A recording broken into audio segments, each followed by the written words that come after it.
দেশ বিদেশের বাছাই করা খবর নিয়ে সর্বদাই সত্য সন্ধানী ই নিউজ ভারত।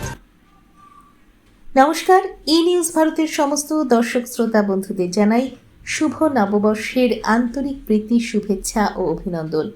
নতুন বছর সকলের কাটুক খুব ভালো এবং আনন্দে। শুরু করছি ওয়েদার আপডেট। বৈশাখের শুরুতেই তীব্র তাপপ্রবাহে পড়ছে বাংলা।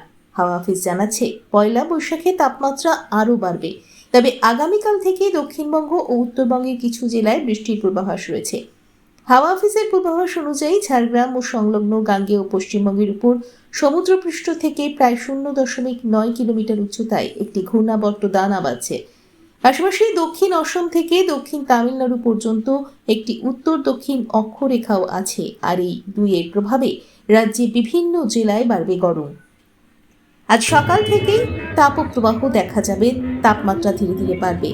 আজ কলকাতার তাপমাত্রা পৌঁছে যেতে পারে 37 ডিগ্রির ঘরে। পশ্চিমাঞ্চলের পারদ থাকবে 40 ডিগ্রি। তবে আগামীকাল থেকে আছে বৃষ্টির পূর্বাভাস। আজ উত্তরবঙ্গের দার্জিলিং, কালিম্পং, জলপাইগুড়ি, আলিপুরদুয়ার, কোচবিহারে হতে পারে হালকা বৃষ্টি। আগামীকাল অর্থাৎ 16 এপ্রিল পুরুলিয়া, বাঁকুড়া, পশ্চিম বর্ধমান, বীরভূম এবং মুর্শিদাবাদ জেলায় দু এক জায়গায় বজ্রসহ বৃষ্টির সম্ভাবনা রয়েছে। আজ কলকাতায় প্রধানত রৌদ্রোজ্জ্বল দিন। আজ কলকাতা ও তার পার্শ্ববর্তী অঞ্চলে দিনের সর্বোচ্চ তাপমাত্রা 37 ডিগ্রি সেলসিয়াস, সর্বনিম্ন 27 ডিগ্রি সেলসিয়াস। বাতাসে আপেক্ষিক আর্দ্রতার পরিমাণ 42%। ব্যুরো রিপোর্ট, ই নিউজ ভারত।